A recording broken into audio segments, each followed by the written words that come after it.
Olá, sejam muito bem-vindos. Eu sou Fábio Bussinger e você está escutando a mais um episódio do BCO PharmaCast, um podcast dedicado exclusivamente a profissionais das áreas de operações farmacêuticas. Neste episódio, nós estamos lançando a série Operações Pharma Brasil, uma visão externa, onde eu vou ter a oportunidade de conversar com profissionais experientes, mas que não são brasileiros, normalmente expatriados ou que vieram estudar aqui e começaram as suas carreiras no mercado farmacêutico brasileiro. Hoje eu tenho o prazer em conversar com a Rosalba Pantoja, colombiana e trabalha na Eurofarma há 12 anos. Ela é atualmente a diretora de operações internacionais da companhia e tem sob sua responsabilidade operações em 18 países da América Latina. Sem dúvida alguma, uma conversa muito interessante. Espero que vocês aproveitem.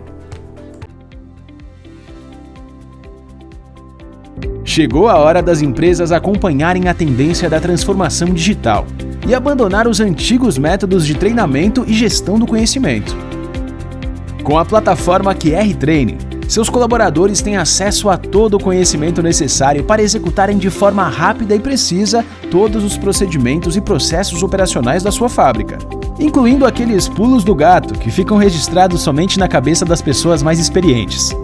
Tudo isso através de vídeos que ficam organizados em diretórios de conteúdo explicativo e que podem ser facilmente acessados em qualquer dispositivo móvel, através de uma simples leitura de QR Codes. Otimize o aprendizado dos seus colaboradores, oferecendo uma solução simples e intuitiva. QR Training, gerenciando o conhecimento e fazendo certo desde a primeira vez. Olá, Rosalba, seja muito bem-vindo aqui ao nosso podcast. É um prazer conversar com você. Depois de algum tempo, a gente não se falava já há algum tempo. É um grande prazer estar aqui com você e conhecer um pouco da sua história, você poder compartilhar com todo mundo que está nos escutando aí a sua história de carreira, como é que você veio ao Brasil. E eu vou te pedir primeiro para começar se apresentando aí ao nosso público. Tá bom, Fábio, muito obrigada pelo convite. Nossa, para mim é uma honra estar aqui, meu ex-chefe, né? Então, agradeço muito de coração estar aqui. Então, assim, meu nome é Rosalba Pantoja, eu sou colombiana, trabalho na Eurofarma desde 2013, hoje sou diretora executiva de operações internacionais, então eu cuido de todas as fábricas da Eurofarma e das operações de supply chain fora do Brasil. Então, hoje temos presença em 18 países fora do Brasil. Então, eu cuido de toda essa parte onde tem fábrica da parte de operações e onde são só comerciais, eu cuido de toda a parte de supply chain e de qualidade que as fábricas precisam. Eu cheguei aqui no Brasil em 2010. 2010, já tem aí 12 anos. Olha, e ainda não aprendi a falar português, mas aí vamos. Ah, que isso. Tem o sotaque, mas você fala perfeitamente já.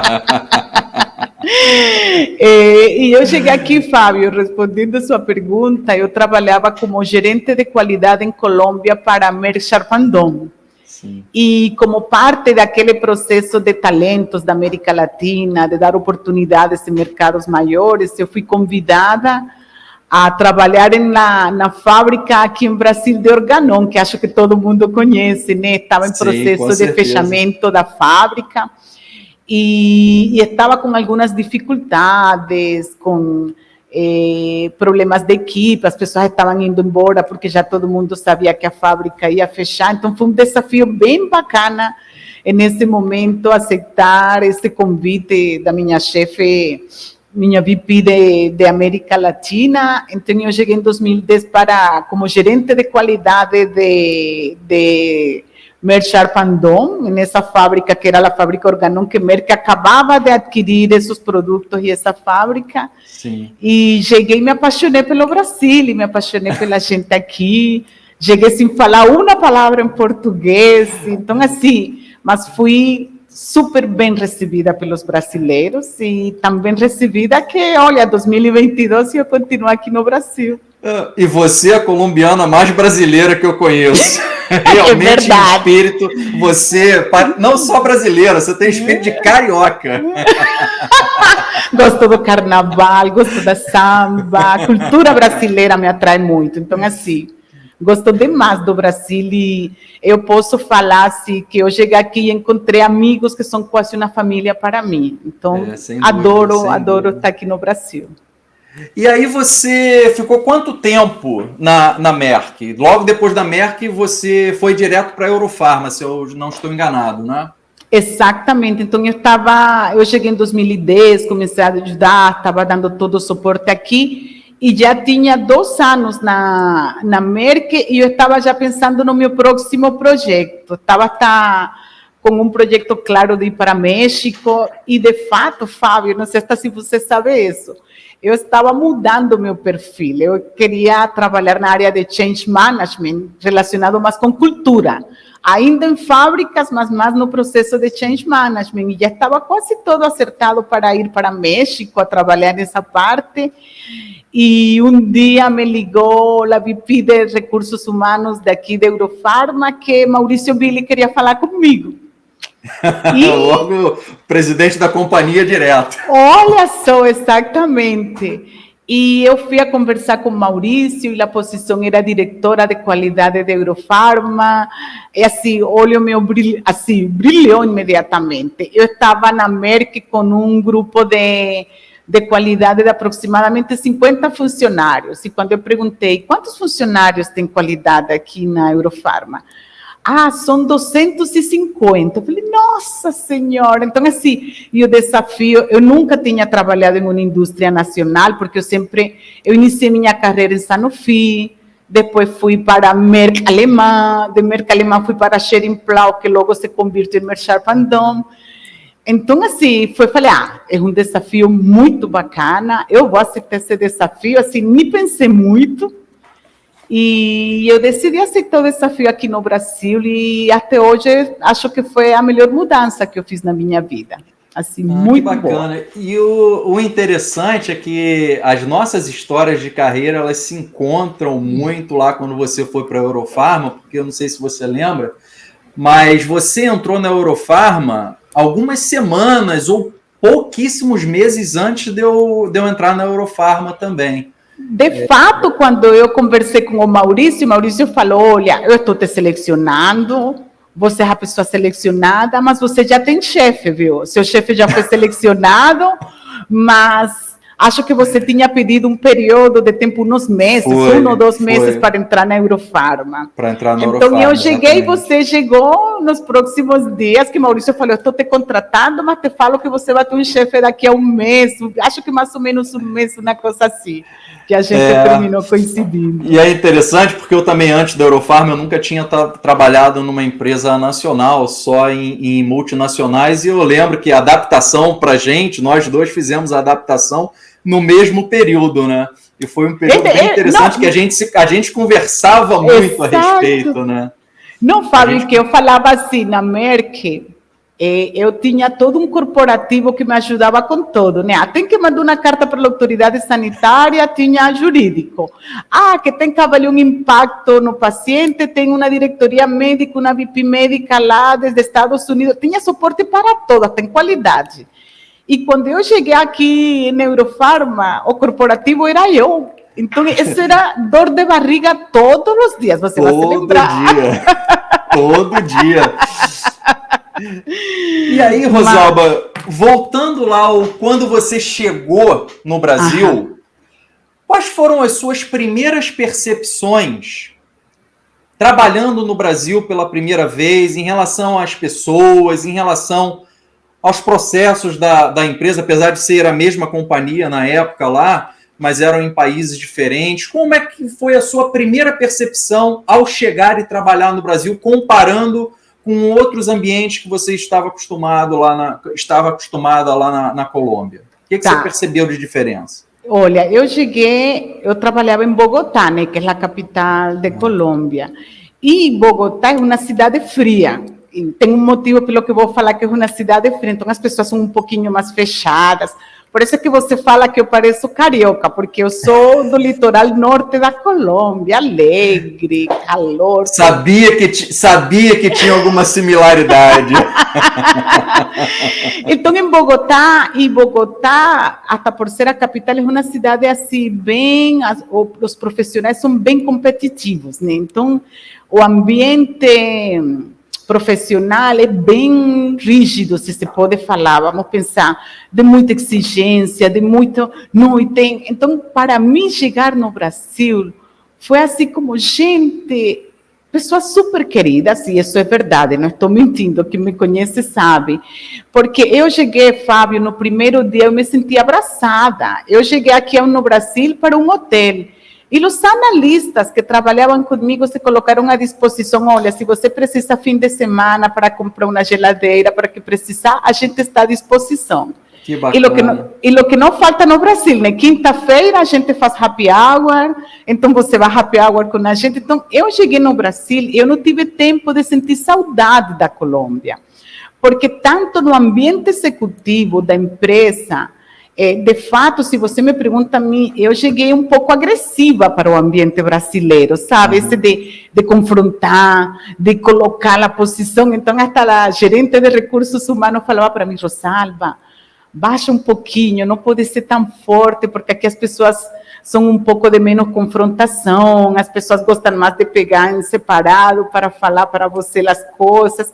Então, foi essa adaptação a esse novo processo, mas foi de uma forma, assim, bem fluida, foi tranquilo, porque foi tirar um pouco o estresse e o duro, assim, o rígido da relação para passar algo mais leve, sem tirar a parte profissional, né? Porque também uma coisa que eu não vou negar é que quando você compara, ao menos na época que eu cheguei, a indústria farmacêutica em Colômbia, comparada com a indústria farmacêutica no Brasil, o Brasil estava uma escadinha acima do que eu tinha na Colômbia. Então, foi muito bacana, porque foi de muito conhecimento, de me enfrentar a desafios que não tinha visto na Colômbia, que aconteciam em seu momento, e que aqui tinha muita mais exposição também com o corporativo da empresa onde estava, pelo tamanho do negócio, né? O mercado brasileiro é um mercado grande. E as pessoas, a cultura, eu desde que cheguei adorei a cultura aqui do Brasil. Então, assim, essas são as principais diferenças que eu encontrei nessa mudança de país. Mas você sabe que é interessante escutar isso que você está falando, e aí eu vou dar um depoimento de uma percepção minha também. Eu acho que o ambiente aqui no Brasil pode ter te ajudado bastante, porém, você tem uma capacidade de relacionamento interpessoal muito grande, e sempre foi muito pronunciado. Não só de perceber você lidando com as pessoas, mas na época eu recebia muito feedback de quem trabalhava com você também. Que você tinha muita empatia, que você tinha uma habilidade de relacionamento interpessoal muito grande. Eu não tenho a menor dúvida que isso também te ajudou muito, esse teu perfil pessoal, né? Provavelmente, mas nunca foi assim. Mas também nunca me encontrei com alguém que fosse duro. Ainda até quando mudei de empresa multinacional e cheguei aqui em Itapevi, eu sempre falo para uma pessoa que você conhece muito, a Ivanete, que é nossa diretora industrial aqui. Um abraço querida, que essa mulher me deu sem me conhecer. Eu falo para ela, eu nunca esqueço o abraço que você me deu o primeiro dia que eu cheguei na Eurofarma. Então, tem pequenos detalhes que também fazem essa diferença, sabe? Mas a Ivanete tem uma alma de anjo, né? A Ivanete tem uma alma de anjo. Isso é verdade. Agora, deixa eu aproveitar, você tocou num tema relacionado à questão de competitividade lá na Colômbia. Te fazer uma pergunta que é uma curiosidade minha, por uma percepção pessoal ao longo dos anos, você vai entender por que eu vou te fazer essa pergunta. Eu trabalhei durante 13 anos no laboratório Abbott, e durante esse período eu conheci muitas pessoas de fora do Brasil, de outras subsidiárias, da matriz nos Estados Unidos, e me impressionava a quantidade de colombianos que trabalhavam em diferentes operações, diferentes partes do mundo, no Abbott, tanto em subsidiárias quanto na própria matriz, e uma qualidade profissional dos colombianos que chamava a atenção de toda a companhia. E eu vi depois que em outras companhias isso tinha o mesmo perfil. Você tem muitos colombianos muito bem preparados profissionalmente que trabalham em diversas companhias em diversos países do mundo. E uma vez um colombiano me falou que lá, culturalmente, a maioria dos executivos, eles já crescem profissionalmente pensando em trabalhar fora da Colômbia. Agora, me fala um pouco sobre a sua percepção sobre esse aspecto e outra coisa. Como que é a preparação, o desenvolvimento e a qualificação profissional lá na Colômbia que faz com que vocês tenham uma quantidade de executivos muito grande, muito bem preparados? Essa percepção minha bate com a sua percepção também? Você acha que eu estou com uma percepção equivocada? Como é que você vê esse aspecto? Não, eu acho que você está correto e de fato acontece comigo. Aqui até estando na Eurofarma, que nós temos tido alguns temas de compra de ativos com Takeda, com a própria Sanofi, que você conversa e tem alguém que me escuta e fala, epa, tem uma colombiana por aí, é algum colombiano que fala, não, eu estou aqui há não sei quanto tempo, então sempre vou encontrar um profissional colombiano nas empresas e sobretudo na indústria farmacêutica. Eu o que penso, Fábio, assim, o colombiano gosta muito de se preparar, de estar, assim, o estudo faz parte de isso, e você quando está estudando, você quer ser o melhor estudante, e em Colômbia existe muito essa intenção de ir para Estados Unidos, quase que de todos os profissionais, né? Ou fazer algum curso. Você vê quantidade de colombianos querendo ir a fazer cursos em Harvard, em las melhores universidades de Estados Unidos. Então, esse nível de preparação que também tem os venezuelanos, e que hoje tem mudado um pouco pela situação política da Venezuela, é muito forte em esses dois países. E as pessoas sempre estão procurando por empregos melhores. E eu penso que no sentido da indústria farmacêutica está também muito relacionado com que as grandes multinacionais, a grande maioria, foi fechando suas fábricas dentro da Colômbia. Então, nós como colombianos vimos que a oportunidade na indústria farmacêutica para crescer na indústria farmacêutica era migrando para outro país. Então, isso te obriga a que você tem que se preparar para poder aplicar para uma posição corporativa, onde você tem profissionais de todas partes do mundo que estão nisso. Então, até você comentava comigo agora antes, o gap que temos ainda com Europa, com Estados Unidos. Então, eu acho que o colombiano tenta acortar um pouquinho esse gap para poder ocupar essas posições fora da Colômbia. Mas eu tenho a mesma percepção que você. Em todo país que eu vou, encontro alto nível de colombianos fora. E olha, vou dar uma promoção para o meu país. Quando você encontra um monte de expatriados, todos têm um grande amigo colombiano que mora sem dúvida alguma. E tem muitos que têm o espírito carioca como o seu. Eu tive um chefe colombiano no Abbott, uma pessoa maravilhosa, Alberto Soares, o nome dele. Mas eu tinha uma adoração pela forma dele de tratar as pessoas. O que eu aprendi com ele foi uma pessoa que Deus colocou no meu caminho profissional. Exato. Que você comentou a visão das pessoas de terem como referência os Estados Unidos. Mas falando em indústria farmacêutica, quando se começou a fechar as fábricas lá, e as pessoas começaram a buscar oportunidades fora do Brasil, fora da Colômbia. O mercado brasileiro era um radar, estava no radar das pessoas lá na Colômbia. Como é que era a percepção lá dos profissionais da Colômbia em relação ao mercado brasileiro?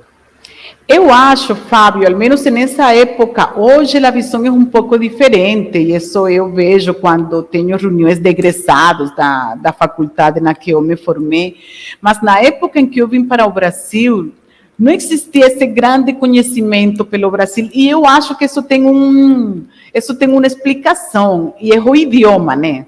Português, espanhol, então isso já coloca ali uma barreira para as pessoas pensar, vou para o Brasil, porque com o idioma, não entendo o idioma, não sei o que fazer, então por isso era mais fácil migrar para o norte, porque é mais fácil estudar inglês, ou países da Europa, que também o inglês termina ajudando bastante, mas hoje já é bem diferente, você vê profissionais que querem vir para o Brasil, eu que estou na área internacional, você abre processo e eu recebo, você não imagina quantos currículos de pessoas de toda a América Latina, que hoje veem Brasil como uma possibilidade bem importante.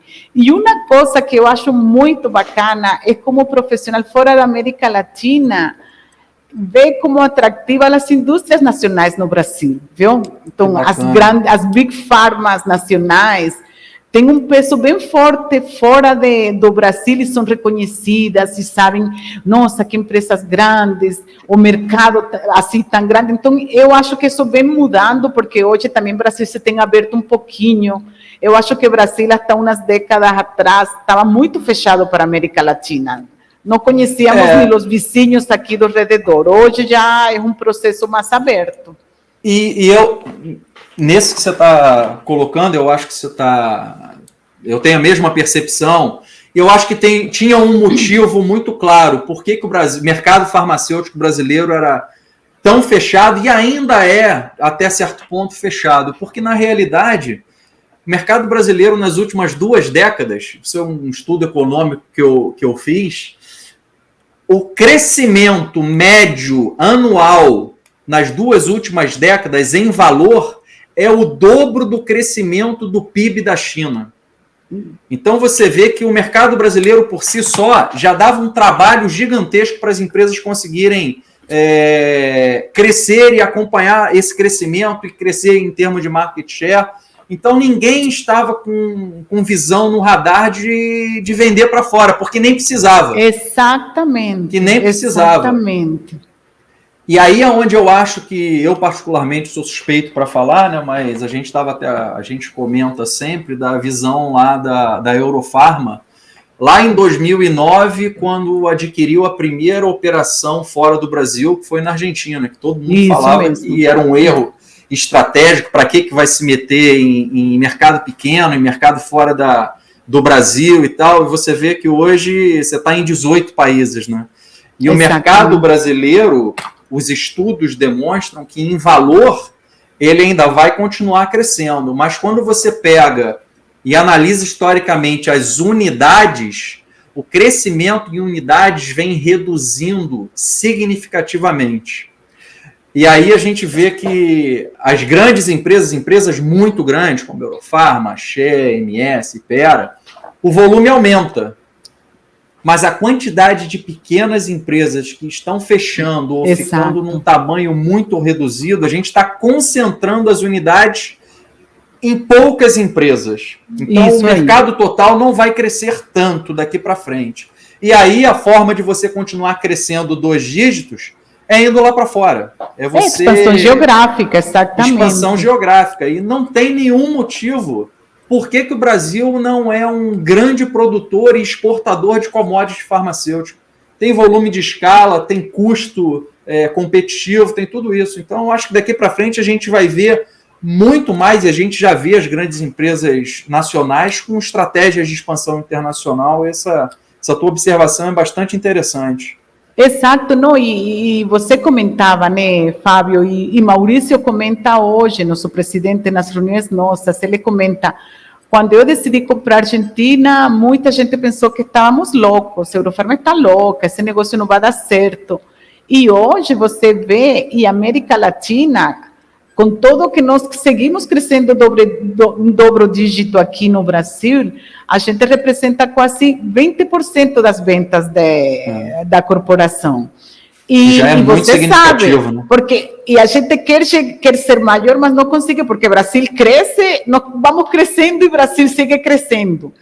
Mas é um processo bonito, e Eurofarma... Até porque a Eurofarma, com o grande sonho de se perpetuar, você não se vai perpetuar tendo só negócio no Brasil, você se perpetua crescendo e fazendo. Então, faz parte de um plano estratégico que no começo sofreu muito, você aqui sofreu muito com a gente também, toda essa parte, mas que hoje já está mostrando seus frutos, já vem um tema de profissionalismo. Você vai se lembrar que no início a Eurofarma tentava levar a cultura do Brasil para cada uma das subsidiárias, depois entendimos que não era assim, que você leva temas importantes, mas também se vai adaptando à cultura que cada país tem. Então, um processo de adaptação, e acho que todo o Brasil, a indústria brasileira está entendendo isso, e hoje tem empresas, hoje você vai em um shopping em Colômbia e você vê Havaianas, as lojas, você vê Boticário, você vê Natura. Então,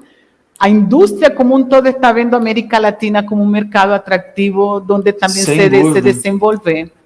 Sem dúvida, e é interessante porque, na realidade, as pessoas...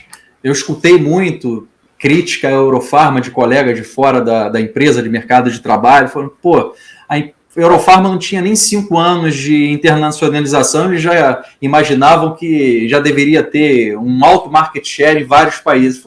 Isso é uma maratona, não é uma corrida de 100 metros. Exatamente. E as grandes multinacionais, que são centenárias, levaram muitos anos para se internacionalizar, para ter um volume de negócio significativo fora do seu país de origem. E tem uma curiosidade nesse processo, participei junto com você lá do início da internacionalização da Eurofarma, e eu lembro quando a Eurofarma comprou a primeira operação lá na Colômbia, a operação peruana, desculpa, que eu fui junto com o Maurício, na época com o CFO da companhia, que foi se fechar, e eu estava na sala quando eles assinaram o contrato, e aí se ligaram para o Brasil, para o banco, para autorizar o wire transfer do dinheiro para a companhia, e eu pensei, e eu comentei com o Maurício naquele momento, né, foi, pô, para mim está sendo um grande aprendizado, e para mim um momento histórico, porque eu estou vendo em loco a realização da parte de um Brasil que dá certo. Assim é. Aquilo ficou marcado na minha cabeça até hoje, aquele momento. E olha, Fábio, hoje em Peru, Eurofarma é a número 7, número 8. Nós estamos entre as 10 primeiras empresas farmacêuticas no Peru. E que vários produtos na linha cardio são os produtos de referência no Peru. Então, assim, são experiências bonitas de contar e que dão certo o trabalho duro, a disciplina, sabe, a constância, que o resultado chega em determinado momento. E resiliência. Muita resiliência, definitivamente. Agora, Rosalba, eu te fazer uma pergunta num campo que eu sei que você gosta bastante e dá muita atenção, que é em desenvolvimento de pessoas. Os profissionais jovens que estão nos escutando agora, você com toda a sua experiência executiva de sucesso, não só no Brasil, mas fora do Brasil, ser responsável por operações em 18 países, lida diariamente com profissionais de diferentes culturas, diferentes níveis de preparação. O que você daria de conselho? O que você acha que, se você estivesse começando a sua carreira hoje, o que você daria atenção do ponto de vista do seu desenvolvimento pessoal e profissional para ter sucesso na carreira? Olha, Fábio, eu sempre falo, e obrigada por esta pergunta tão importante. Para mim, Fábio, foi no passado e considero que sigue sendo hoje, o primeiro ponto é preparação. Assim, a gente precisa se preparar. Temos muitos profissionais que querem... assim, eu acho que você é dono da sua carreira, do que você quer fazer. Então, às vezes, você chega em uma empresa e quer que a empresa tenha 100% de responsabilidade sobre seu desenvolvimento. Me tem que dar curso, na faculdade me tem que pagar faculdade, me tem que promover, eu não aprendi nada novo. Então, eu acho assim, seu kit de ferramentas tem que estar cheio sempre. E, lógico, a empresa contribui, mas você também tem que contribuir para isso. Sem dúvida. Assim, minha recomendação, a primeira é preparação. A segunda, disciplina, né? Você tem que construir uma carreira, você tem que saber para onde vai e vai visão de longo prazo. Exatamente, você tem que definir, ok, para chegar lá, o que é o que eu preciso fazer para fazer isso? E uma coisa muito importante, Fábio, que eu vou dividir em dois, é primeiro o networking. Você precisa fazer networking, mas networking bem feito. saber quem são os líderes de opinião na indústria onde você está, saber assuntos de interesse, relacionar-se com profissionais de sua carreira, conhecer o que acontece até em outros mercados. Isso é bem importante. E eu sempre falo, Fábio, que você tem que ter um patrocinador. Eu não sei se isso pode parecer como não, mas eu falo de um patrocinador, você tem que se espelhar em alguém e é tem que ter uma referência, tem que ter referência. Uma referência, né? E você tem que procurar ter esse mentor que te ajuda nessa carreira, né? E eu, graças a Deus, eu sempre contei com patrocinadores na vida, de vamos aqui, por que não tenta por este lado? E eu hoje tento também fazer isso com pessoas que eu identifico que têm potencial, que podem fazer. Então, para mim, essa é uma fórmula que funciona, mas não é não, eu quero que me deem. Eu acho que os momentos de sorte chegam para quem está preparado. Sem dúvida. Esse é o ponto principal que eu falo assim, que na carreira tem que ajudar. E, na verdade, minha percepção sobre sorte é que sorte é o encontro da oportunidade com a preparação. Exatamente. Então, pode preparação passar um para cavalo mim... alado na sua frente, mas se não estiver preparado para montar, vai passar e vai embora. Exatamente. Vai passar e vai embora. Exatamente. Então, eu sempre falo isso, e você falava na parte de desenvolvimento, e hoje, Fábio, eu tento ajudar muito mulheres. E você vai falar, mas por que esse sesgo? Não, não é sesgo. É porque eu acho que, definitivamente, você sempre aprende tendo um modelo com quem aprender, certo? Você comentava do chefe que você falou que foi um presente na sua vida. Então, você se espelha nessa pessoa. E se você só vê homens, você fala, a mulher não tem oportunidade. Então, de que forma também as mulheres consigam ter mais pessoas em quem se espelhar para poder chegar lá, para pensar, olha, se ela conseguiu, como eu faço? Então, eu acho que por isso, eu sou, assim, ajudo muito, mas eu tento sempre ajudar muito as mulheres, até porque as mulheres às vezes também somos um pouquinho mais quietinhas em algumas coisas, então de mostrar que a gente pode e que você não precisa perder sua feminilidade, você não precisa ser aquele brabão para conseguir resultados, é muito disso. Você não precisa deixar de ser quem você é. Exatamente, você é autêntico, tem que ser quem você é e vá para frente, né, Fábio? Não, e isso que você está tocando, eu acho extremamente importante, o Rosalba, até porque eu, quando iniciei o podcast esse ano, eu fiz uma pequena série chamada Mulheres que Fazem a Diferença. E era justamente para incentivar as mulheres que estão aí começando ou no meio de suas carreiras, de que, olha, tem muita gente que foi lá, batalhou, chegou, venceu, e você também pode. Exatamente. Porque existe uma estatística, e aí eu estou falando só do setor farmacêutico, tá? É replicado em vários outros setores, mas no setor farmacêutico, mais de 50% das posições da indústria farmacêutica são ocupadas por mulheres. É um mercado onde tem uma ocupação feminina muito grande. Sim, é verdade. E em torno de 5% só das posições de alta gestão são mulheres.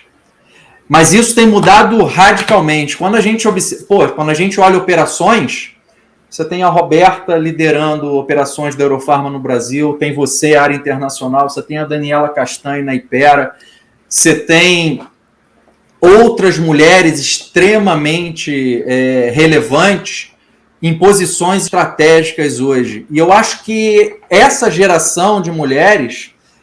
Andréia Cavalcante no Teuto, por exemplo, a gente teve uma conversa no podcast maravilhosa, e a gente falava que essa geração é um divisor de águas dentro da indústria farmacêutica, porque a partir daí vocês se tornaram referências e muitas outras profissionais vão ter vocês como referência e se desenvolver sabendo que pode chegar lá. Exatamente, e também entre mulheres tínhamos muito assim, homem recomendava a homem, né, Fábio? E as mulheres não nos recomendamos entre nós, porque as mulheres ficamos, olha como tem o cabelo, olha como tem, então não, vamos ajudar-nos, vamos a suportar-nos, vamos, se eu posso ser colega seu, vamos juntas a resolver este problema, vamos, e tendo nossas particularidades, né, Fábio? As mulheres às vezes temos algum tema de sensibilidade, mas isso não me proíbe eu ser uma boa executiva, uma boa gestora. Então, entendendo esse mundo, e você está certo, e, por exemplo, aqui na Eurofarma, eu acho que nós somos privilegiadas também. Eurofarma, quase que 60% mulheres do comitê executivo e 40% de homens, mas não é a realidade de todas as empresas nem de todas as mulheres. A Eurofarma é um ponto fora da curva. É impressionante a quantidade de mulheres em posições executivas na Eurofarma. Exatamente. E voltando ao tema da questão, você falou do negócio da questão do desenvolvimento das pessoas, se atentarem, e você falou de olhar o longo prazo, de se preparar e tudo isso. Como é que você vê essa geração de profissionais novos comparados com a nossa geração em termos de entender o processo de que você não se faz uma carreira do dia para a noite, o nível de ansiedade? Você vê isso hoje nas gerações novas, com as pessoas com as quais você lida aí no seu dia a dia? Assim, Fábio, eu considero que, se falamos até de competências, eu considero que estas novas gerações estão muito melhor preparadas que nós para o mundo, né?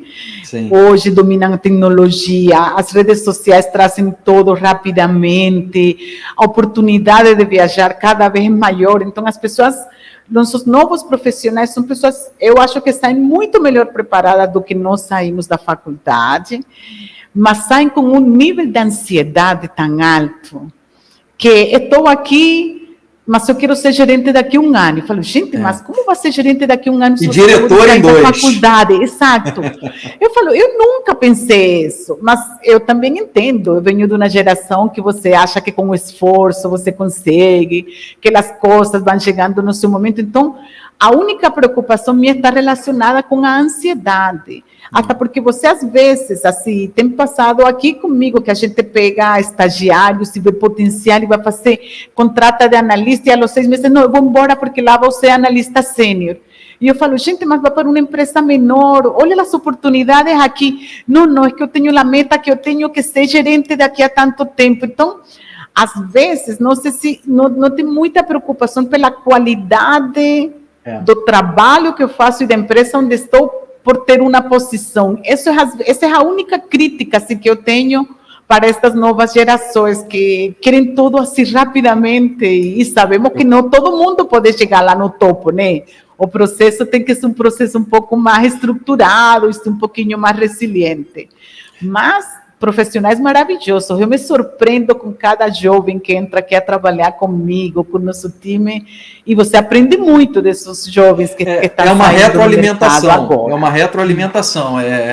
Eu tenho essa percepção também e convivo diariamente com as pessoas das várias empresas que eu tenho contato, e eu vejo que os jovens eles estão querendo queimar muitas etapas, e eu faço uma analogia de que, se você queimar etapa, você vai chegar num momento na sua carreira que vai fazer falta a experiência que você não teve, que você pulou.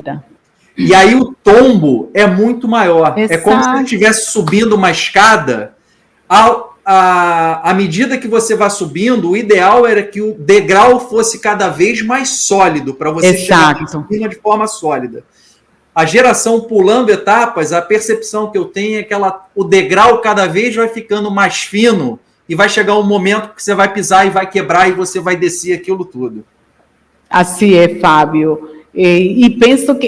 Mas também penso que isso está muito relacionado com como a tecnologia avança rapidamente, né? Eles ficam com muito medo de ficar parado. Não vou aprender. E veja agora como são as startups, né, Fábio? Nascem hoje, fazem, sai outra, Então, acho que a própria tecnologia, as próprias redes sociais fazem que eles tenham um pouco essa ansiedade de pular etapas, como você estava comentando. É um modelo mental que todo mundo está inserido hoje em dia.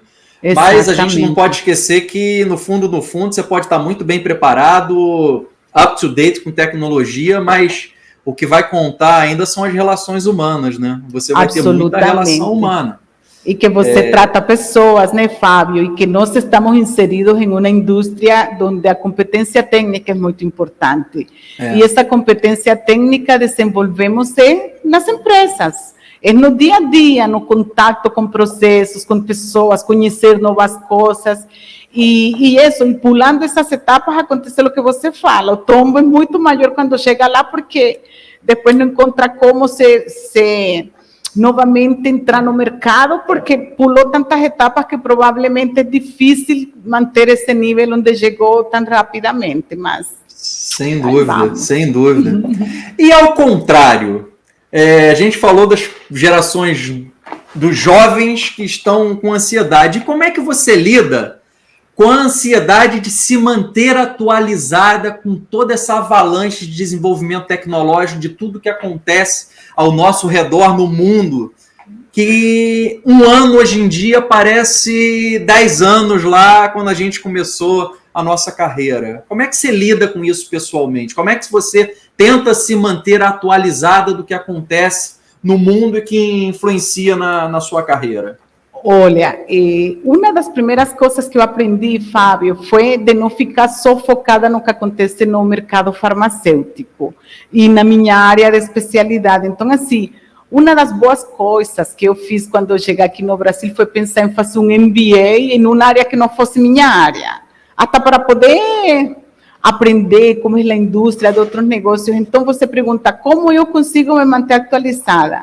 Eu acho que o mundo acadêmico é um mundo em que você, ao menos eu me apoio muito. Então, eu aproveito, eu faço isso constantemente. Eu fiz um MBA, que era MBA Executivo Internacional da FIA. Eu faço propaganda porque eu gosto muito da FIA. E eles têm constantes viagens... Eu vi seu post no LinkedIn.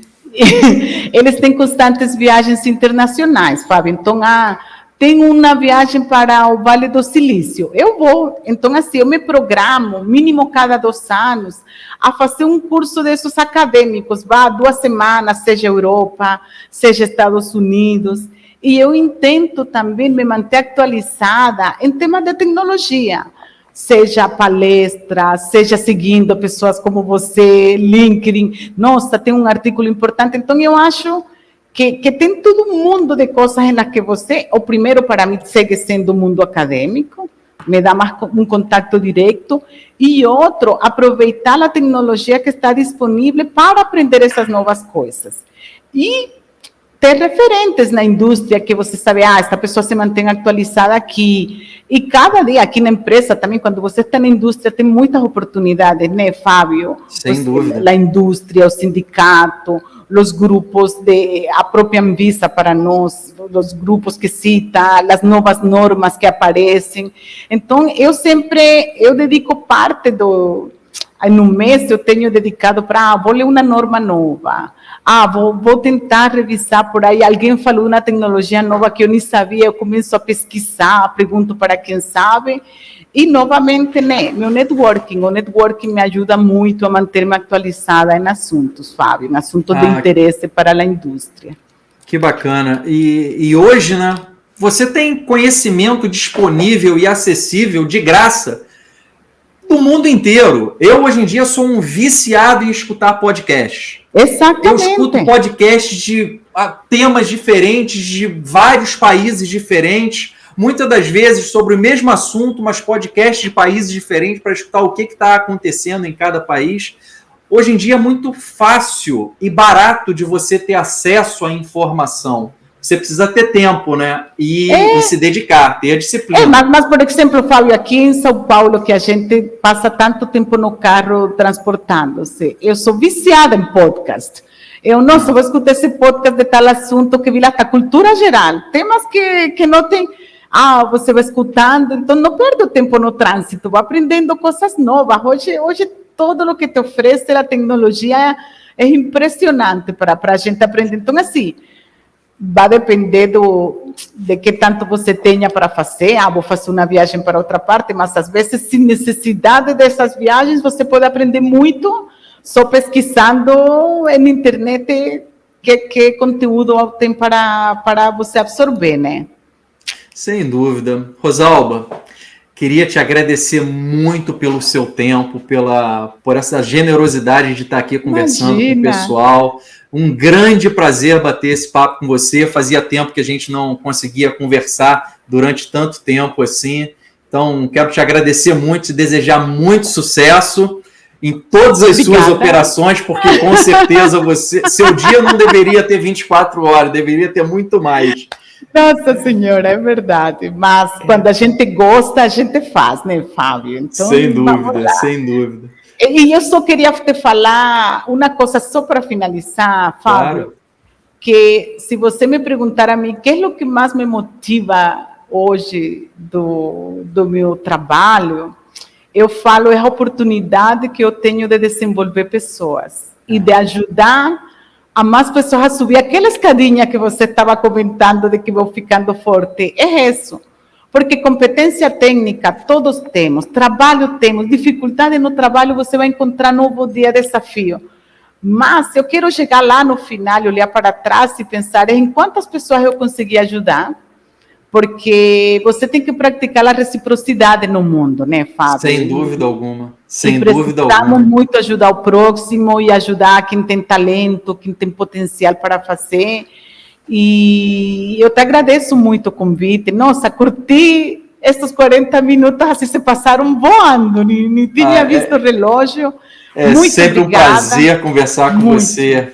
E isso que você falou da questão de ajudar as pessoas, no fundo, a gente que já está um pouco mais tempo, mais avançado na carreira, eu costumo dizer hoje em dia que, para mim também, pessoalmente, quando eu olho para trás, eu fui um profissional de sucesso, que dei resultado financeiro da onde eu passei, atingia minhas metas, mas eu não lembro de resultados financeiros que eu entreguei, de reconhecimentos por metas atingidas, eu não lembro praticamente nada nesse sentido. Mas eu lembro das pessoas das quais eu participei da carreira, que eu ajudei, que hoje em dia entram em contato comigo e falam, pô, você me ajudou nisso, você me ajudou naquilo. Então, eu tive um caso de uma pessoa que eu ajudei ela a se desenvolver e eu a promovi pela primeira vez como gerente. E eu saí da companhia e ela, um tempo depois, ela conseguiu uma posição, a primeira posição de diretoria fora da empresa onde ela estava trabalhando. E ela desceu o elevador e ela me contando que a primeira pessoa que ela não ligou nem para a esposa, ligou para mim para falar da posição que ele tinha conseguido, e aquilo para mim foi o maior reconhecimento de toda a minha carreira. Maior reconhecimento de toda a minha carreira. Isso é verdade, Fábio. Então, al final é isso, já não estamos ficando velhinhos, então a gente tem que puxar, ajudar mais pessoas a esse caminho das pedras, né? A que seja um pouquinho mais fácil. Então, isso é o que eu tenho hoje, e estando na América Latina, poder mandar pessoas de um país para o outro, essa é a grande satisfação que eu tenho hoje. Você ajudou muito na minha carreira, eu queria te agradecer. Obrigado. Os anos que a gente trabalhou foram anos fabulosos, de muito aprendizado, de muito ir junto, de muito aprender a trabalhar em equipe. E isso é o que a gente se leva desses patrocinadores e dessas pessoas legais com que a gente trabalha. Muito obrigada, Fábio. Obrigado você, Rosalba. Um grande abraço e sucesso. Obrigada, meu querido. Tchau, tchau. Um abraço. Beijo.